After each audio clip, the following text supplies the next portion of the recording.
welcome to Silverbell School, Mansarovar, Palanpur. I am Krishna Parmar and I am your EVS teacher. Today we will learn about our 8th chapter, houses we build. हम जो घर बनाते हैं वो, तो यहाँ पे क्या है? Do you remember? Some building materials are given below. Write K for the building material used for making a kacha house and P for the building materials used for making a kacha house. तो यहाँ पे जो चीजें हमें दी है उसमें आपको K और P लिखना है. किसके लिए? वो आपको पता चल गया कि K फॉर कच्चा हाउस के लिए जो चीज यूज होती है वो, और P फॉर पक्का हाउस के लिए जो चीज होती है उस पे P लिखना है, और कच्चा हाउस के लिए K.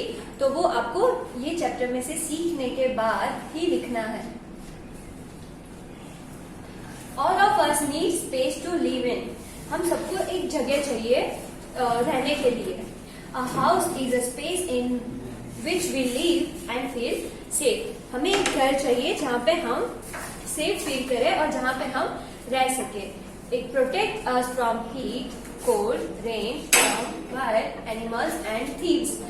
जो हमें किससे प्रोटेक्ट करता है? गर्मी, ठंडी, वाइल्ड एनिमल्स, फिर चोरों से, उन सबसे जो हमें बचा के रखे, सेफ रखे, वैसे घर में हमें रहना चाहिए. It also gives us comfort. जो हमें कंफर्ट भी दे. हम हमारे घर में कंफर्ट फील करते हैं ना, तो जो हमें कंफर्ट दे वैसे घर में हमें रहना चाहिए, वैसा घर हमें चाहिए. Types of houses. घर के types. There are many types of houses. बहुत सारे टाइप के घर होते हैं. फर्स्ट है बंगलो. बंगलो जो बड़ा वाला बंगलो होता है ना, वो. Bungalow is a big single double stored house with a lawn. जो बंगलो होता है वो सिंगल और डबल स्टोर्ड होम होता है जहाँ पे बाहर इतने लॉन होती है. एक बड़ा सा घर यहाँ पे आप देख सकते हो ना, जो उसे क्या बोलते हैं हम? बंगलो. नेक्स्ट है मल्टी स्टोर्ड बिल्डिंग. तो इसमें क्या है? Such a building has many floors with houses that are called flats और अपार्टमेंट्स. आप बहुत सारी बिल्डिंग्स ऐसे देखते हैं ना, जब ऐसे होती है, मतलब कोई एक बिल्डिंग होती है, उसमें बहुत सारे घर होते हैं, बहुत सारी फैमिलीज उसमें रहती है, तो उसे हम फ्लैट्स या अपार्टमेंट कह सकते हैं. ईच फ्लैट्स में हैव 2 or 3 और मोर रूम्स. हम सुनते हैं ना काफी टाइम, काफी लोग ऐसे बोलते हैं ये 2 BHK होम है, ये 3 BHK होम है, ये 1 BHK होम है. तो 1 BHK यानी 1 बेडरूम हॉल किचन. वैसे ये 1 रूम का हो सकता है, 2 रूम का हो सकता है और 3 रूम्स के हो सकते हैं. वैसे मेनी टाइप्स के घर होते हैं जो कितने 1, 2 और 3 और उससे भी ज्यादा रूम्स के हो सकते हैं. उसे ऐसे बिल्डिंग में जो होते हैं उसे क्या कहते हैं हम? अपार्टमेंट या फ्लैट्स. हट.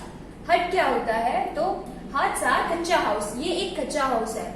दे are made of mud. Mud यानी मिट्टी, स्ट्रॉ, वुड यानी लकड़ा, लीव्स पत्ती, बैम्बू पोल्स, वो जो बांस के पोल्स होते हैं वो एक्स्ट्रा. इससे जो घर बनता है उसे क्या कहते हैं? कच्चा हाउस, हट कहते हैं उसे. They are not very strong. वो स्ट्रॉन्ग नहीं होता है. वो they do not cost much and mostly found in villages. ये कच्चा हाउस हमें कहाँ पे मिलता है? तो कच्चा हाउस हमें विलेज, गांव में मिलता है मोस्टली. ये ना ऐसी चीजों से बना होता है जैसे कि बैम्बू पोल्स है, स्ट्रॉ है, मड मिट्टी है, वुड है, लकड़े, मिट्टी, बांस, पत्तियां, उससे सारी चीजों से बनता है. ये स्ट्रॉन्ग नहीं होता है. काफी टाइम ऐसा होता है कि आंधी तूफान में ये गिर जाता है, हमें इसको रिनोवेट करना ही पड़ता है. ऐसे घर ज्यादातर नहीं टिकते हैं. नेक्स्ट है स्पेशियल हाउसेस. ये एक स्पेशियल हाउस है. इग्लू. ये इग्लू की पिक्चर हमें दी गई है. An igloo is a house made of ice. ये इग्लू किससे बनता है? तो ये बर्फ से बनता है. इग्लू एक बर्फ का घर होता है. Eskimos live in igloos. ये जो एस्किमो लोग कहते हैं वो इस घर में रहते हैं. कहाँ पे? ये इग्लू में रहता है. और इग्लू कहाँ पे बनता है? तो वो जो बर्फीली जगह होती है जहाँ पे सिर्फ बर्फ ही होता है, वहां पे ऐसे घर हमें मिल सकते हैं. नेक्स्ट है tent. A tent is a movable house. ये एक मूवेबल हाउस है जिसको हम यहाँ से कहीं भी ले जा सकते हैं. जहाँ पे भी मन हो वहां पे उसे लगा सकते हैं. It is made of cloth and it used while camping.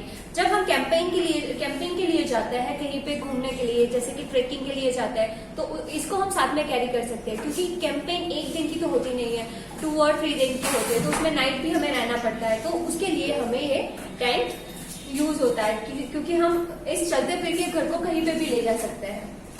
Next है स्टिल्ट house. A stilt house is a house that is built high above the ground, usually with bamboo poles. ये जो है ये स्टिल्ट हाउस है। इसको हम इसको ये स्टिल्ट हाउस कैसा होता है, तो ये बैम्बू पोल्स, ये आप देख रहे हैं, ये बांस के जो पोल्स है उस पे खड़ा है। ये हाई जमीन से काफी हाई पर होता है, जमीन से काफी ऊपर तक होता है, क्योंकि ये बैम्बू पोल्स के सहारे होता है। Such houses are built in place with very high rainfall such as Assam और मेघालय। हमारे इंडिया में आसाम और मेघालय वो ऐसी जगह है जहाँ पे बहुत ज्यादा बारिश होती है, और ऐसी बारिश में ऐसे जो जमीन से ऊपर घर होते हैं तो उसी में ही रहा जाता है। तो वहाँ पे ऐसे जहाँ पे रेनफॉल मतलब बारिश बहुत ज्यादा होती है तो वहाँ पे ऐसे घर होते हैं। आप हमारे यहाँ पे आसाम और मेघालय में भी ऐसे घर देख सकते हो। कैसे? स्टिल्ट हाउस। नेक्स्ट है कारावान। तो कारावान क्या है? It is a house on wheels. ये एक ऐसा घर है जो व्हील्स पे चलता है। व्हील्स यानी ये कहते हैं ना व्हील्स, पेड़े, वैसे। It can movable people from one place to another. ये ऐसा घर है, चलता फिरता घर है, मतलब हम इससे उसमें ही ये एक गाड़ी जैसा होता है ना, उस वैसे ही घर होता है, तो हम उसको कहीं पे भी ले जा सकते हैं। उसमें हमारी जरूरियात की सारी चीजें रहती है। House boat. It is a floating house. ये एक ऐसा घर है जो पानी में होता है, जो कहीं पे भी जा सकता है पानी में। एक बड़ी सी बोट होती है, उस पे ही पूरा घर बनाया हुआ है। The Rashtrapati Bhavan is, do you know, the Rashtrapati Bhavan is the home of a president of India. President का घर, प्रेसिडेंट का जो घर है उसके क्या कहते हैं हम? राष्ट्रपति भवन। नेक्स्ट है लॉग हाउस। लॉग हाउस क्या है? Log house are found in hilly areas where there are many trees and food is easily available। तो लॉग हाउस हमें कैसी जगह पे मिलते हैं? जहाँ पे कैसी हिली एरिया, जो पहाड़ वगैरह होते हैं, जहाँ पे हमें इजीली लकड़े अवेलेबल हो जाए, तो उससे ऐसा घर बन सकता है। तो ये हमें इजीली अवेलेबल वुड, जहाँ लकड़ी इजीली अवेलेबल होता है, ट्रीज, तो वहां पे ऐसे घर होते हैं। कैसे? Log house. नेक्स्ट है let us do. Dear friends, if you want to visit my house, यहाँ पे बोला है डियर फ्रेंड्स, आपको अगर मेरे घर पे आना हो तो माय एड्रेस इज, यहाँ पे आपको अपना एड्रेस लिखना है, and my phone number is. अगर किसी को अपना एड्रेस नहीं मिले तो वो कॉल के आ सकता है, तो उसके लिए यहाँ पे हमें अपना फोन नंबर लिखना है। तो ये आपको अपना खुद का करना है। जैसे कि मेरा नाम है तो मैं यहाँ पे मेरा एड्रेस लिखूंगी और यहाँ पे मेरा फोन नंबर लिखूंगी, वैसे ही आपको यहाँ पे अपना एड्रेस और अपना फोन नंबर लिखना है। नेक्स्ट है time to answer. Name the type of house. ये जो हाउस की टाइप्स लिखे हैं वो हमें आगे पढ़ ली है कि कौन सा हाउस कैसा होता है। हाउस बिल्ट विद लॉग से किससे बनता है, आइस से क्या बनता है, जैसे कि इग्लू, तो वो आपको यहाँ पे ये एज अ होमवर्क आपको लिखना है अच्छे से पढ़ के। नेक्स्ट है people who help us to build our house. हमारे घर को बनाने में जो मदद करते हैं वो लोग कौन होता है? तो many people help us to build a house, some of them are. यहाँ पे हमारे घर को ऐसा तो नहीं है कि कोई एक जन बना देता है, तो हमारे घर को बनाने में जितने भी लोगों की मदद चाहिए होती है, जो लोग भी हेल्प करते हैं, उनके बारे में यहाँ पे बताया गया है। फर्स्ट है architect. It design our house before it is built. तो जब हमारा घर बना भी नहीं होता है तब उसे डिजाइन कौन करता है? तो वो आर्किटेक्ट करता है कि कैसा होगा आपका घर। जो एक बना के देता है ना वो, तो वो डिजाइन करता है हमारा house. Contractor. He gives his workers various job to do। Contractor क्या करता है? जिसको ये ठेकेदार कहते हैं ना हम, जिसको ये काम करने के लिए बनाया, मतलब एक दिया गया है राइट कि उसको ये घर बनाना है, तो वो क्या करता है? जो घर बनाते हैं उनको जॉब देता है कि ये आपको ये करना है, ये आपको ये करना है, इसको यहाँ से ये ऐसे करना है, तो वो कॉन्ट्रैक्टर करता है। Labourer. He is a person who digs, carries, breaks and does other kinds of work। Labour किसे कहते हैं? जो चीजें, सामान, जैसे ईंट है, खड्डा खोद के वो मिट्टी लाता है, वो सारा काम जो करता है वो लेबरर्स करते हैं। नेक्स्ट है मैसन। मैसन क्या होता है? He lays the foundation, raises the walls and makes the ceiling of house with the help of labourers. Mason क्या करता है? वो क्या करता है कि जो लेबरर्स की हेल्प से ईंटें, ब्रिक्स वगैरह लाके रखी हो ना, उसे ये ऐसे करता है। देखो ये मेसन कर रहा है। नेक्स्ट है इलेक्ट्रिशियन। ये मेसन ना पूरे घर को ऐसे जो लेबरर्स लेकर आते हैं, ब्रिक्स और मिट्टी वगैरह, सीमेंट्स, उससे वो चंतर करता है, वो उसको घर बनाता है। Electrician, he fits electric wires which is worth extra. ये देख रहे हैं आप, ये इलेक्ट्रिशियन है। ये क्या करता है, हमारे घर में इलेक्ट्रिसिटी आती है, उसकी स्विचेस, बोर्ड, फैन, लाइट्स, सब कुछ उसको स्विचेस, बोर्ड, सब कुछ वो करता है इलेक्ट्रिशियन। नेक्स्ट है plumber, he fits all the water pipes, taps and bathroom fittings. ये है प्लम्बर। वो प्लम्बर क्या करता है, जो हमारे पानी की पाइप होती है, बाथरूम में टैप में पानी आता है, उस पाइप फिटिंग का काम वो प्लम्बर करता है। नेक्स्ट है carpenter, he makes doors, cupboard and Windows. Carpenter क्या करता है, तो हम बोलते हैं ना कि हमारे घर में अभी फर्नीचर का काम चल रहा है, तो ये जो फर्नीचर का काम होता है वो कारपेंटर करता है। जैसे कि हम किचन में भी देखते हैं, वहां पे बहुत सारे फर्नीचर होते हैं, वो लकड़े के डोर्स वगैरह, तो वो कबर्ड का होता है, दरवाजों का होता है, मैन विंडो बनती है जो, तो वो कारपेंटर करता है। नेक्स्ट है painter, he paints the wall and do extra to make them beautiful. तो पेंटर, ये पेंटर की तस्वीर है। तो पेंटर क्या करता है, तो वो पूरे घर को पेंट करता है, जिससे वो घर का लुक बहुत अच्छा से दिखे। हम भी अपने घर को पेंट कराते हैं ना, वैसे।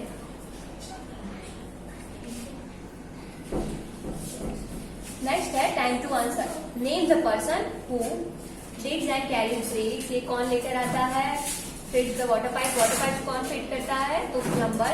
मेक्स द डोर, तो वो कारपेंटर करता है। तो ये आपको आगे से पढ़ के लिखना है, ये भी एज अ होमवर्क ही है आपका।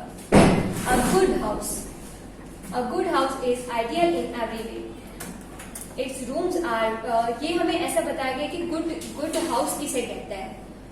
गुड हाउस एक अच्छा होता है, तो क्या होता है उसमें, क्या क्या अच्छाई होते हैं, तो its rooms are well ventilated and spacious. इसके रूम जो होता है वो अच्छे से वेंटिलेटेड, अच्छे से ठीक से रखे गए, ठीक से उसमें सारी चीजें रखी गई होती है। इट्स वेरी कंफर्टेबल, ये हमारे लिए कंफर्टेबल हाउस होता है, इसको देख के हमें कंफर्टनेस फील होता है। It is clean and tidy, तो ये क्लीन होता है, साफ सुथरा होता है, और इसकी चीजें अच्छे से रखी गई होती है। The rooms are well lit and airy, ये इसके रूम्स कैसे होता है, इसमें हवा ऐसे एयर होती है ना, वो एयर ही होता है ये रूम, जिसमें हवा ना प्रॉब्लम नहीं होती है। वो ऐसे कोई घर होता है ना जहाँ पे विंडोज नहीं होते हैं, तो उसमें हमें सफोकेशन फील होता है। तो ये गुड हाउस किसे कहते हैं, जिसमें एयर सर्कुलेशन अच्छे से हो सके। नेक्स्ट है एनिमीज ऑफ क्लीन हाउस, तो एनिमीज किसे कहते हैं हम क्लीन हाउस के, तो there are some creatures that make our house dirty. तो हमारे घर को जो क्रिएचर्स होते हैं, ऐसे जो कॉकरोच है, रैट है, वो जो गंदा करते हैं हमारे घर को, जो गंदा करते हैं क्रिएचर, तो वो हमारे घर के एनिमीज कहलाते हैं। They carry germs and spread them in our house. वो क्या करते हैं, उनके पास ना जर्म्स होते हैं, वो काफी गंदी जगह पे भी चले जाते हैं और वहां से जर्म उठा के पूरे घर में घूमते रहते हैं, कॉकरोच और रैट। तो वो ना पूरे घर में क्या फैलाते हैं, जर्म्स फैलाते हैं। They become enemies of our clean house, जो हमारे साफ सुथरे घर को क्लीन कर देता है, क्योंकि उसमें जर्म्स फैला देता है कहीं पे और कहीं पे। Some of that's are shown alongside, ये देखो हमें दो पिक्चर दिए गए हैं ना, ये हमारे घर के एनिमीज है। नेक्स्ट है time to answer, circle the picture which show a good house. तो इन दोनों में से हमें गुड हाउस कैसा लगता है, जो साफ सुथरा हो, जैसे हमने देखा, जिसमें सभी चीजें अपनी अच्छी जगह पे रखी हो, अपनी ठीक से सारी चीजें ठीक ठाक हो, कहीं पे कूड़ा कचरा गंदा ना हो। तो इन दोनों में से आपको कौन सा अच्छा घर दिख रहा है, ये देखो इसकी तस्वीर अच्छी नहीं है, ये देखो बुक्स ठीक से नहीं रखी गई है, इसमें फ्लावर्स भी अच्छे से नहीं सेट हुए, यहाँ पे भी कचरा है, ये कप भी गंदा है, यहाँ पे भी सारी जगह पे सब कुछ फैलाया हुआ है, नीचे भी ये डस्टबिन में भी ऐसे गंदा है। तो ये देखो ये गंदा है और ये क्लीन है, तो गुड हाउस इसमें से किसको कहेंगे, जो क्लीन और अच्छा है, तो हमें इसको बताना है। तो आज की जो हमने सीखा है, जो भी, वो आपको अच्छे से रिवाइज करना है, और मैंने जितना भी होमवर्क आपको दिया है वो आपको अच्छे से करना है। Thank you.